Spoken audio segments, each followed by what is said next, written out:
Welcome, deep divers. Today we're tackling microneedling for hair loss.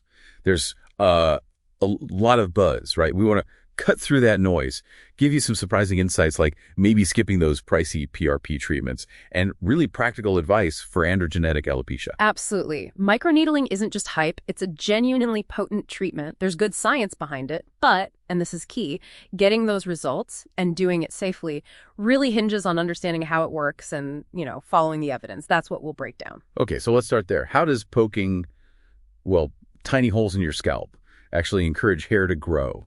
Seems a bit backward. Right, it does sound counterintuitive, but it's what we call a controlled injury response. Yeah. You're creating thousands of microscopic channels. This kicks off a whole regenerative healing cascade. Platelets rush in, and they release these crucial growth factors, things like PDGF, VEGF. They boost blood supply, which is vital, and they help wake up dormant hair follicle stem cells. And importantly, this process activates the Wnt pathway. Think of it as a master switch telling follicles, okay, time to grow, pushing them into that active anagen phase. Right, the anagen phase. Makes sense. But it's not just about stimulating the follicles themselves, is it? I heard it helps other treatments work better, too. Exactly. That's the other major benefit. Microneedling dramatically improves how well topical treatments, like your Minoxidil or topical Finasteride, get absorbed. It essentially creates little gateways through the skin's barrier, letting those active ingredients penetrate much deeper and reach the follicles more effectively. You get this powerful synergistic effect. Yeah, okay. So opening the door for the meds, that brings us to the big question. Does it actually work? On its own versus, say, combined with minoxidil? Yeah, good question. As a standalone treatment, microneedling shows promise, but honestly, the results are a bit inconsistent in the studies. One review did suggest it might even outperform minoxidil sometimes, but then other studies, maybe with protocols that weren't quite optimal, didn't show much benefit alone. However, when you combine it with other therapies, the results are consistently, often dramatically better.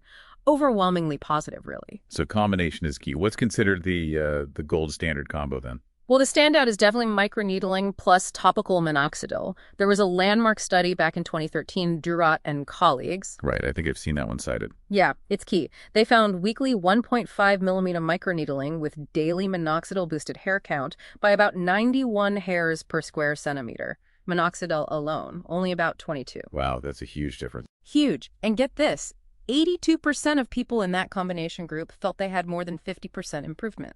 Subjectively right, but still very telling. And adding topical finasteride is another really strong strategy. It tackles the DHT hormone locally, right at the scalp, with potentially fewer systemic side effects. Right, that combo sounds powerful.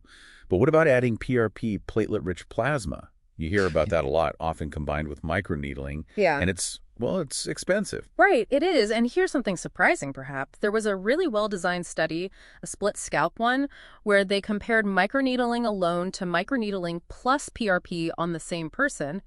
And the finding, no statistically significant added benefit from the PRP. Really? None? Essentially, yeah.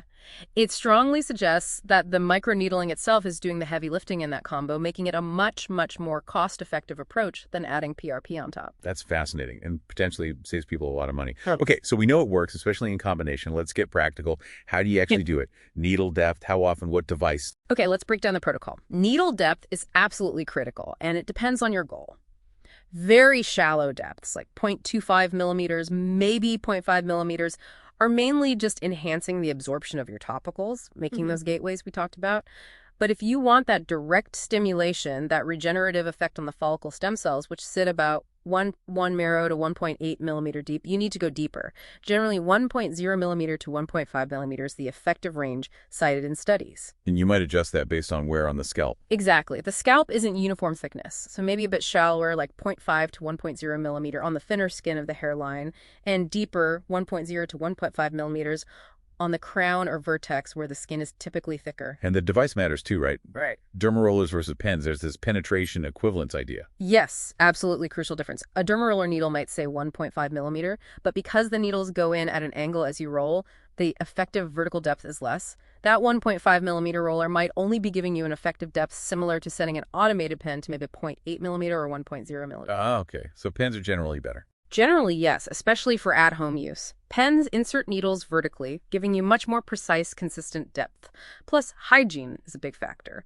Pens use sterile, single-use cartridges for each session. With rollers, you're relying on sterilizing it yourself, often with alcohol, and they need replacing regularly anyway as the needles dull. Pens are also just easier to maneuver through existing hair without causing tangles. Makes sense. Okay, so you've got your pen, you've chosen your depth. Yeah. How often should you be doing this? Frequency totally depends on the depth. Those shallow depths, 0.5 millimeters or less, you could potentially do that 2 or maybe 3 times a week because healing is quick. But the deeper depths, 1.0 millimeters and especially 1.5 millimeter, you need more recovery time. Once a week is common in successful study protocols. Some people even do it every 2 weeks, or even up to 4 weeks apart. You have to balance the stimulation with adequate healing. Pushing too hard too often, especially with deep needling, carries a real risk of long-term scarring or fibrosis around the follicle. Not good. Right, safety has to come first. What are the absolute must-dos for staying safe at home? Hygiene, hygiene, hygiene. Can't stress it enough. If you do use a roller, clean it meticulously with 70% or higher isopropyl alcohol before and after. Let it air dry, store it properly, and replace it often maybe 8 to 15 uses max. For pens, it's simpler. Always use a brand new sterile needle cartridge for every single session, no exceptions, and after treatment. Keep the scalp clean and dry for at least 24 hours. No heavy sweating, no swimming, and definitely avoid direct sun exposure for about 48 hours. And what about applying things like Minoxidil afterwards? There's a rule about that, isn't there? Yes, the crucial 24-hour rule. You absolutely must wait at least 24 hours after your microneedling session before applying any potent topicals like Minoxidil or Finasteride. Why is that wait so important? Because immediately after needling, those channels are wide open. Applying strong medications right away can lead to way too much getting absorbed into your system, potentially causing side effects. And it can also cause significant scalp irritation. Let the initial healing begin first. Got it.